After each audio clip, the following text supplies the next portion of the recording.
Hi, அனைவருக்கும் அன்பு வணக்கம். இந்த வீடியோவில் நம்ம கேரளாவில் இருக்க பாலக்காடு மீன் குளத்தி பகவதி அம்மன் டெம்பிள் பற்றி தாங்க பார்க்க போகிறோம். அதோடு சேர்த்து நியரில் இருக்கிற பாலக்காடு போர்ட்டு, மலப்புழா டேம், இந்த மாதிரி காவா ஐலாண்ட், இந்த மாதிரி ஒரு முக்கியமான டூரிஸ்ட் பிளேஸை கவர் பண்ணி தாங்க இந்த வீடியோ இருக்க போது. ஒரு மிடில் கிளாஸ் ஃபேமிலி ஒரு பட்ஜெட்குள்ளே ஒரு ட்ரிப்பு போயிட்டு வரணும் அப்படின்னு நினச்சிட்ருக்கீங்களா? அப்போ இந்த வீடியோ உங்களுக்காக தான். இது ஒரு 2 டேஸ் ட்ரிப் பிளானுங்க. நீங்கள் பார்க்குறது டே 1ஓடது. டே 2 பார்ட் 2வாக அப்லோட் பண்ணுறேன், செக் பண்ணிக்கலாம். அதில் ஃபுட்டு, ஸ்டே பண்ண ஹோட்டல், அதுக்கப்புறம் மலமுலா டேம், இந்த மாதிரி எல்லாமே டே 2ல் வந்துடும். நீங்கள் அதையும் செக் பண்ணிக்கலாம். வீடியோ பிடிச்சிருந்தா லைக், ஷேர், கமெண்ட் பண்ண மறந்துடாதீங்க. வாங்க வீடியோக்குள்ளே போகலாம். நாங்கள் ஈரோடுலேருந்து கிளம்புறனால எங்களுக்கு ஈரோடு ஜங்ஷன்லேருந்து டெய்லியுமே பாலக்காடுக்கு பேசஞ்சர் ட்ரெயின் இருக்குது. மார்னிங் 7 o'clock எடுத்து அங்கே ரீச் ஆகும்போது 11:20, 11:15க்கு ரீச் ஆகிடும். ஸோ நாங்கள் பிளான் பண்ணது மார்னிங் போகிறப்போ 7 AM உள்ள அந்த பாலக்காடு பேசஞ்சர் ட்ரெயினுக்கு தான் போனோம். ரிட்டன் வரதுக்கு அதே மாதிரி டெய்லியுமே பாலக்காடு டவுன் ஸ்டேஷன்லேருந்து மதியம் 3 மணிக்கு இதே பேசஞ்சர் ட்ரெயின் ரிட்டன் எடுக்கிறாங்க. ஈரோடில் வரும்போது 7:40 அந்த ரேஞ்சுக்கு ரிட்டன் வந்துடலாம். நீங்கள் ஜங்ஷனில் ஏறுறதுனாலும் டவுன் ஸ்டேஷனுக்கு அடுத்து ஜங்ஷனில் 3:15 அந்த டைமுக்கு அந்த ட்ரெயின் வந்துடும். நீங்கள் அதை யூஸ் பண்ணிக்கலாம். இப்போது எங்கள் ட்ரிப்பில் ஃபஸ்ட்டு நாங்கள் பிளான் பண்ணது மீன் குளத்து பகவதி அம்மன் கோவில். இந்த டெம்பிளுக்கு டியூஸ்டே, ஃப்ரைடே, சண்டே சரியான க்ரௌடு இருக்குங்க. நீங்கள் அதாவது கிட்ஸோடு போகிற மாதிரி இருந்தது அப்படின்னா, ஒரு சின்ன குழந்தை கையில் இருந்தது அப்படின்னா டைரெக்டாக சாமி பார்க்க அலோவ் பண்ணுறாங்க. பட் ஒரு பர்சன் மட்டும்தான், குழந்தையோட ஒரு பர்சன் மட்டும்தான் அலோவ் பண்ணுறாங்க. நீங்கள் அதையும் பார்த்துக்கோங்க. ஏன்னா ரொம்ப ரஷ் இருக்குது. மற்ற நாளில் வீக்கெண்டு மற்ற வீக் டேஸில் ரஷ் அவ்வளோ ரஷ் இருக்கிறது இல்லையா. டியூஸ்டே, ஃப்ரைடே, சண்டேயில் அங்கே நிறைய ஸ்பெஷல் ஹோமெல்லாம் பண்ணுறாங்க. பட் மற்ற நாள்லையும் பண்ணுறாங்க. அந்த நாளில் பண்ணுறதுக்காக நிறைய பேர் வராங்க. ஸோ க்ரௌட் அதிகமாக இருக்குது. நீங்கள் அதை பார்த்துக்கோங்க.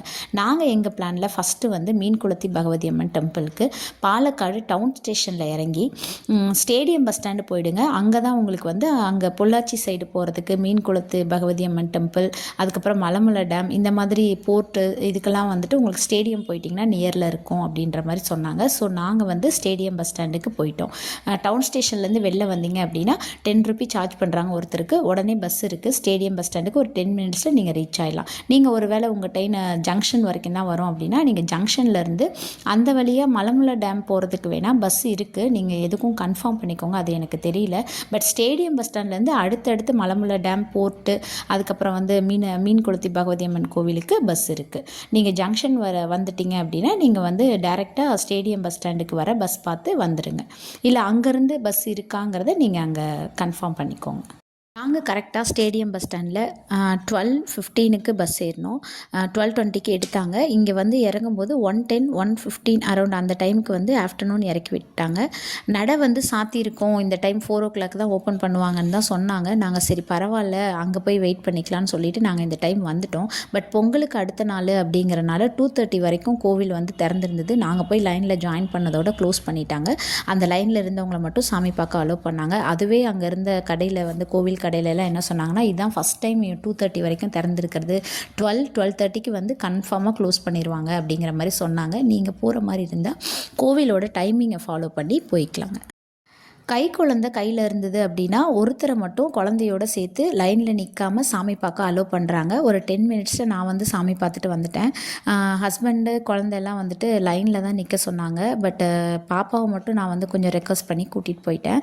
மற்றவங்க யாரையுமே அங்கே ஸ்ட்ரிக்டாக ஃபாலோ பண்ணுறாங்க, அலோவ் பண்ணுறது இல்லைங்க. அதே மாதிரி ரெஸ்ட் ரூம் ஃபெசிலிட்டி இருக்குது. நீங்கள் லாங்லேருந்து வர மாதிரி இருந்தால் நீங்கள் அங்கே ஃப்ரெஷ்அப் ஆகிட்டு நீங்கள் தரிசனம் பார்க்க போகலாம். கோவிலுக்கு நேராக டேரெக்டாக இருக்குது ரெஸ்ட் ரூமு. நீங்கள் பேக் சைடு போகிற மாதிரி இருக்கும். அதே மாதிரி வேஷ்டி கம்பல்சரி ஜென்ஸுக்கு, ஃபேண்ட் அலோடு கிடையாது.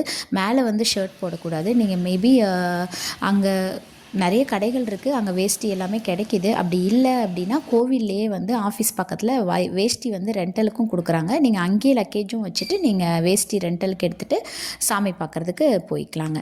அதே மாதிரி கீழே பைரவர் சந்நிதி இருக்குது. அங்கே தேங்காய் சுற்றி போட்டு திஷ்டி கழிக்கிறது, அந்த மாதிரி பரிகாரம்லாம் பண்ணுறாங்க. நீங்கள் தேங்காய் வாங்கி கொடுத்தீங்க அப்படின்னா பைரவர் கோயிலில் தலை சுற்றி அந்த தேங்காய் உடைச்சி அந்த மாதிரி திஷ்டி கழிக்கிறதுக்காக, கண் திஷ்டி இந்த மாதிரி இதெல்லாம் கழிக்கிறதுக்காக, தொழிலுக்கு, ஃபேமிலியில் இந்த மாதிரி பரிகாரம்லாம் கீழே பைரவர் கோவிலில் பண்ணுறாங்க.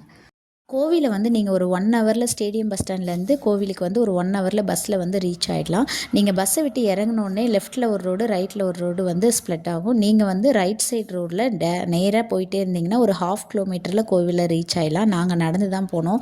பட் அங்கே நிறைய ஆட்டோஸ் இருக்குது. உங்களுக்கு வேணும்னா நீங்கள் யூஸ் பண்ணிக்கலாம். லெஃப்ட் சைடு பேஸ்லேயே போகணும். எங்கேயும் வந்து ரோடு கட் ஆகும். நீங்கள் எதுலேயும் கட் ஆகாமல் லெஃப்ட் சைடு பேஸ் பண்ணியே போனீங்கன்னா ஒரு 1/2 கிலோமீட்டரில் கோவில் ரீச் ஆகிடலாம். நாங்கள் வந்து மார்னிங் வந்து டிஃபன் சாப்பிடல. ஸோ நாங்கள் ஸ்டேடியம் பஸ் ஸ்டாண்டில் இறங்கினோடனே பஸ் ஸ்டாண்டுக்கு நேர் ஆப்போசிட்டில் வந்துட்டு ஒரு சின்ன கட்டு மாதிரி போகுது. அதில் போனீங்க அப்படின்னா ஃபஸ்ட்டு எடுத்தோன்னே வந்து ஒரு ஃபாஸ்ட் ஃபுட் கடை இருக்குது. அது வந்து அதிகமாக சைவம் இல்லை. ஸோ நாங்கள் வந்து இன்னும் கொஞ்சம் ஸ்ட்ரைட்டாக போயிட்டே இருந்தோம். அதில் வந்து ஸ்ரீராம் ஹோட்டல்னு சொல்லிட்டு ஒரு சைவ ஹோட்டல் இருந்தது. அங்கே வந்து டிஃபன் எல்லாம் நல்லா தான் இருந்ததுங்க. அங்கே நாங்கள் சாப்பிட்டு ரிட்டன் வந்து ஸ்டேடியம் பஸ் ஸ்டாண்ட்லேருந்து கோவிலுக்கு கிளம்பிட்டோம். ரிட்டன் வந்து கோவிலிருந்து பாலக்காடு ஸ்டேடியம் பஸ் ஸ்டாண்ட் வர்றதுக்கு கோவில் வழியாகவே வர்ற பஸ்ஸும் இருக்குதுன்னு சொன்னாங்க. பட் அது டைமுக்கு தான் இருக்குது. ஸோ நாங்கள் வந்து பஸ் விட்டு இறங்கின இடத்துக்கே வந்துட்டோம். அங்கேருந்து பாலக்காடு ஸ்டேடியம் போகிறதுக்கு, பாலக்காடு ஜங்ஷன் போகிறதுக்கெலாம் பஸ் இருக்குது. ஸோ நாங்கள் வந்து இறங்கின இடத்துக்கே வந்துட்டோம். இன்னொன்று என்ன விஷயம் அப்படின்னா, நாங்கள் வந்து இதுங்க கோவில் முடிச்சுட்டு போட்டு போகலான்னு நினச்சோம். அதே மாதிரி பஸ் வந்து ஸ்டேடியம் பஸ் ஸ்டாண்டுக்கு போகிறதுக்கு முன்னாடி ஒரு 1 கிலோமீட்டருக்கு முன்னாடியே வந்து போர்ட்டு வந்துடும் சொன்னாங்க. ஸோ நாங்கள் வந்து இறங்கினது வந்து பாலக்காடு போர்ட்டில் இறங்கிக்கிட்டோம். பஸ் வந்து நாங்கள் ஏறும்போது கவர்மெண்ட் பஸ் எதுவுமே இல்லைங்க. இந்த மாதிரி மினி பஸ் மாதிரி இருந்ததில் தானே ஏறினோம். எந்த பஸ்ஸுமே நாங்கள் கேரளாவில் எல்லாமே இந்த பஸ்ஸில் தான் போனோம், இந்த மாதிரி பஸ்ஸில் தான். பட் எதுலேயுமே வந்து டிக்கெட் கொடுக்கல. நம்ம ஊரில் மாதிரி டிக்கெட்லாம் இல்லை, சார்ஜ் மட்டும் வாங்கிக்கிறாங்க. எப்படிங்க உங்களுக்கு தெரியும் அப்படின்னா, எல்லா பஸ்லேயுமே கேமரா இருக்குங்க, எங்களுக்கு தெரியும் நாங்கள் யார் எடுத்திருக்கா எடுக்கலைன்னு அப்படிங்கிற மாதிரி சொன்னாங்க. அதே மாதிரி நிறைய பஸ்ஸில் வந்துட்டு தமிழ் சாங்ஸ் நிறைய ப்ளே ஆகுது. ஸோ லாங்குவேஜ் ப்ராப்ளம் அந்தளவுக்கு இருக்காது. ஏன்னா மேக்ஸிமம் வந்து தமிழ் பேசுகிறாங்க. பஸ்லேயுமே நிறைய தமிழ் சாங்ஸ் தான் ஓடிட்டு இருந்தது. ஸோ நீங்கள் யார்கிட்ட ஏதாவது டவுட் கேட்டாலும் வந்து நிறைய சொல்கிறாங்க, தமிழ்லேயே சொல்கிறாங்க. ஸோ லாங்குவேஜ் ப்ராப்ளம் இருக்காது. நாங்கள் கோவிலில் நல்லபடியாக தரிசனம் முடிச்சுட்டு ஈவினிங் அங்கேருந்து கிளம்பிட்டு நேராக வந்துட்டு இன்னும் ரூம் போடல. அதே மாதிரி போர்ட்டு கவர் பண்ணோம், மலைமலை டேம்லாம் போகலான்னு பிளான் வச்சுருந்தோம் இல்லைங்களா. அதனால் ஃபஸ்ட்டு நாங்கள் ரிட்டன் ஏறின பஸ் போர்ட் வழியாக தான் போகும்னு சொன்னனால நாங்கள் போர்ட்டு பார்த்துட்டு அதுக்கப்புறம் லஞ்ச் முடிச்சுட்டு அதுக்கப்புறம் ஸ்டே பண்ணுறதுக்கு பிளான் பண்ணிக்கலான்னு நினச்சோம். ஸோ நெக்ஸ்ட் வீடியோவில் வந்துட்டு நாங்கள் நெக்ஸ்ட் டே என்னென்ன பிளான் பண்ணோம், எங்கெல்லாம் போனோம், ரூம் எப்படி எடுத்தோம், இந்த மாதிரி டீட்டெயில்ஸ் எல்லாமே கொடுத்துருக்கேன். ஸோ நீங்கள் மறக்காமல் பார்ட் 2வையும் செக் பண்ணுங்கள். வீடியோ பிடிச்சிருந்தா லைக், கமெண்ட், ஷேர் பண்ணுறதுக்கு மறந்துடாதீங்க. கோவிலில் வந்துட்டு தொழிலுக்கு, அதுக்கப்புறம் திருமண தடை, இந்த மாதிரி வந்து நிறைய விஷயங்களுக்கு வந்து ஸ்பெஷல் ஹோமம்லாம் நடத்துகிறாங்க. அதே மாதிரி குபேர பூஜை, அதுக்கப்புறம் வந்துட்டு நம்ம வேலை செய்கிற இடத்துல வீட்டில் இந்த கண் திருஷ்டிலாம் போகிறதுக்கு மாற்ற மாதிரி வந்து அந்த எந்திரம் சொல்லுவாங்க இல்லையா, அந்த மாதிரிலாம் வந்து பூஜை பண்ணி தராங்க. ஒவ்வொன்றுக்கும் தனித்தனி சார்ஜ் பண்ணுறாங்க. அதனால் டீட்டெயில்ஸ் எல்லாமே வந்துட்டு நீங்கள் கோவில் ஆஃபீஸில் கேட்டிங்கன்னா அப்போவே நீங்கள் பணம் கட்டி அந்த பூஜை பண்ணுற மாதிரி இருந்தால் அப்போவே உங்களுக்கு பண்ணி அது எல்லாமே பண்ணி கொடுக்குறாங்க. ஸோ உங்களுக்கு என்ன ப்ராப்ளம் இருக்குது, எதுக்காக நீங்கள் அந்த டெம்பிள் போகிறீங்களோ அதுக்குரிய டீட்டெயில்ஸ் எல்லாம் வந்து ஆஃபீஸில் சொன்னீங்க அப்படின்னா நீங்கள் இந்த ஹோமம் வந்து பண்ணலாம், இந்த ஹோமம் பண்ணலான்றதை அவங்களே உங்களுக்கு ரெக்கமெண்ட் பண்ணுவாங்க. இல்லை நார்மலாக சாமி பார்த்துட்டு எங்களை மாதிரி சாமி பார்த்துட்டு வர மாதிரி இருந்தாலும் நீங்கள் வந்துட்டு அங்கே போயிட்டு வரலாம்.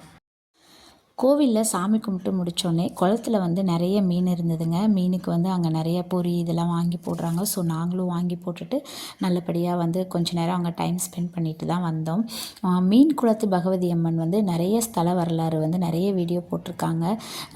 அங்கே அதாவது மீனாட்சி அம்மன், நம்ம தமிழ்நாட்டில் இருக்க மீனாட்சி அம்மன் தான் வந்து இங்கே அம்மனாக வீற்றிருக்காங்க அப்படின்னு சொல்லப்படுது. கோவில் வந்து ரொம்பவே அழகாக இருந்ததுங்க. அங்கே வீற்றிருந்த அம்மனை வந்து அம்மன் சிலையை பார்க்க ரொம்ப அப்படியே கண்ணுக்குள்ளே ரொம்ப ஒரு மாதிரி பட்டாம்பூச்சிலாம் பறக்கிற மாதிரி ரொம்ப அழகாக இருந்தாங்க.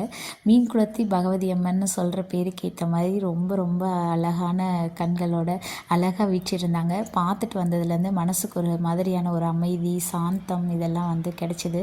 ஸோ மிஸ் பண்ணாமல் எல்லாருமே ஒரு தடவை போயிட்டு வாங்க. ரொம்ப வந்து ஒரு நியூ எக்ஸ்பீரியன்ஸாக இருக்கும். மனசுக்கு வந்து ரொம்ப சாட்டிஸ்ஃபைடாக இருக்கும். இது வந்து பட்ஜெட் ட்ரிப்புன்னு சொல்லியிருந்தேன் இல்லைங்களா, ஒருத்தருக்கு எவ்வளோ ஆச்சு அப்படிங்கிறத நான் உங்களுக்கு கொடுத்துருக்கேன், நீங்கள் செக் பண்ணிக்கலாம்.